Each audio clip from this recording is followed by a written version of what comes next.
Normal দিনে গোলাপের দাম। গোলাপ নেবে গো গোলাপ। গোলাপ কত করে দিদি? দিদি ভাই একটা গোলাপ মোটে 20 টাকা বুটে। 10 টাকা করে করো না। 10 টাকা দিতে পারবো না বুটে। ও হবে না, আচ্ছা ঠিক আছে। দাঁড়ান বুটে দিদি ভাই, 10 টাকা একটা গোলাপ নিন বুটে। একটা না দুটো গোলাপ যদি 10 হয় তাহলে দাও। দুটো গোলাপ হবে না বুটে। ঠিক আছে, কি আর করা যাবে। আচ্ছা দিদি ভাই দুটো গোলাপই 10 টাকা দিয়ে নিন। আচ্ছা দাও। এই নিন।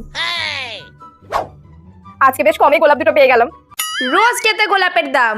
গোলাপ গোলাপ গোলাপ গোলাপ। দিদি 10 টাকা দুটো গোলাপ তো, আমাকে তাড়াতাড়ি দুটো দাও। দিদি ভাই একদম গোলাপে হাত দেবে না বলে দিলাম বুটে। 10 টাকা দুটো গোলাপের দিন গেছে বুটে। এখন একটা গোলাপ 500 টাকা বুটে। 500 টাকা? তোমার নিতে হলে নাও, নালে আমার অনেক কাস্টমার আছে, সরে দাঁড়াও দোকানের সামনে দি বুটে। একটু কমে কিছু দাও না। এই গোলাপটা নাও বুটে, এটা 200 টাকা দিয়ে দিচ্ছি। এই ছেদরে দেওয়া গোলাপটা দাম 200 টাকা?